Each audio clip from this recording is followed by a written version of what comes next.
Vietnam veteran. He flew a Huey helicopter as a dust-off pilot.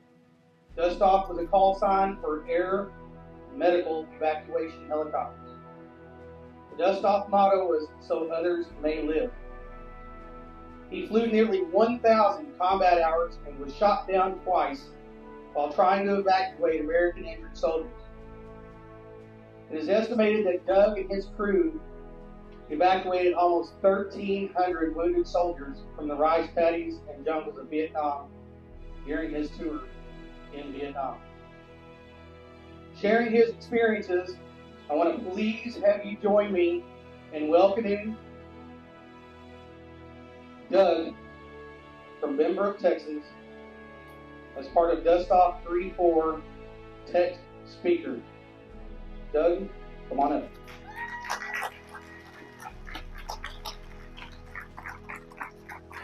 Thank you, Stacy.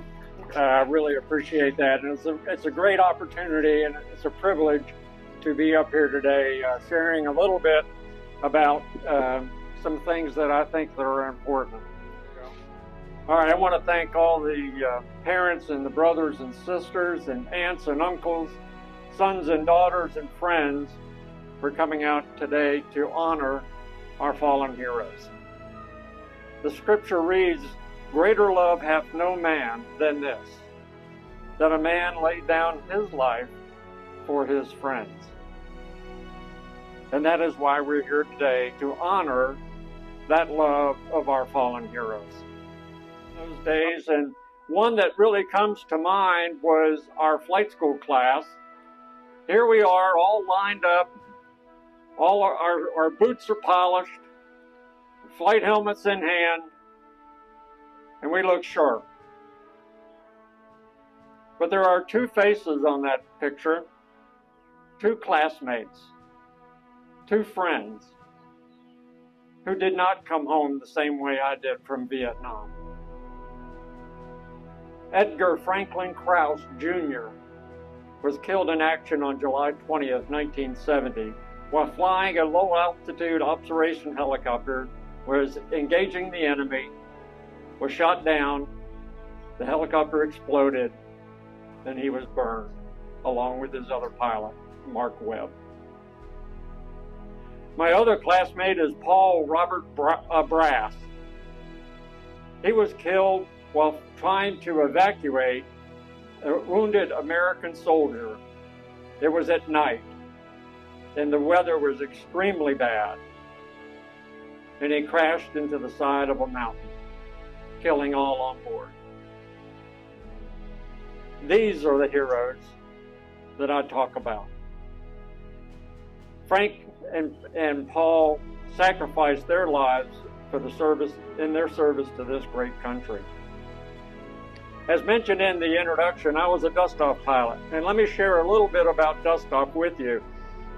During the entire 11-year war in Vietnam, there were about 1,400 dust-off pilots and about 2,000 crew chiefs and medics. A dust-off crew consisted of 2 pilots, a crew chief, and a medic. We were flying in a UH-1 Huey helicopter that was unarmed. Thousands of these missions were conducted day after day and night after night by 21 and 22-year-old men just like you and me. It just didn't stop those crews from doing their mission.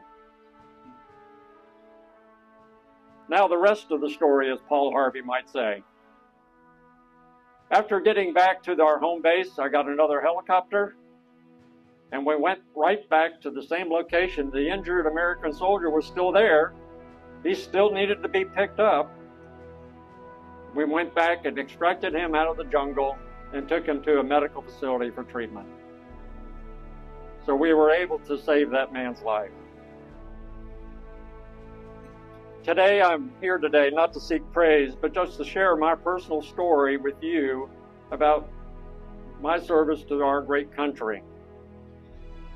I salute all that who have served, and I salute certainly all of our fallen. During the 11-year Vietnam War, there were 900,000 patients evacuated by dust-off. That was accomplished by 500,000 missions conducted during that 11-year war. Dust-off crews had a 1 in 3 chance of being wounded or killed on every mission we flew. Now, 900,000 is a huge number. And to think that the 3,400 crew members total had that kind of impact. But let me ask you to think about this. Of that 900,000, let's pick out one. One got to come home. That one got to have a family. And that family had a family. And so you see the impact of the 3,400 dust-off crew members is just not 900,000. It's multi-millions because of that. We call it the gift of life.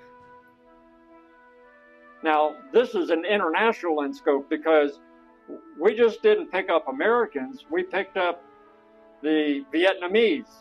We picked up South Koreans, Australians, New Zealanders. And in fact, we picked up the enemy that was wounded that we had captured and taken them to a medical facility for treatment. There is something we call the golden hour. If we could get our injured from the time of injury to the time to a medical facility, if we could get them there within that hour, there was a greater than 95% survival rate, which is phenomenal.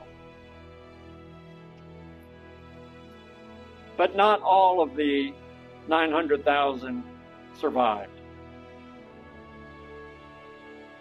And their names are on a black granite wall in Washington, D.C. And these are our heroes. John Fitzgerald Kennedy said, "A nation reveals itself not only by the men it produces, but also by the men it honors, the men it remembers." And today is the day we remember. And today is the day we honor our fallen heroes. Run safe. God bless each of you. And God bless the United States of America.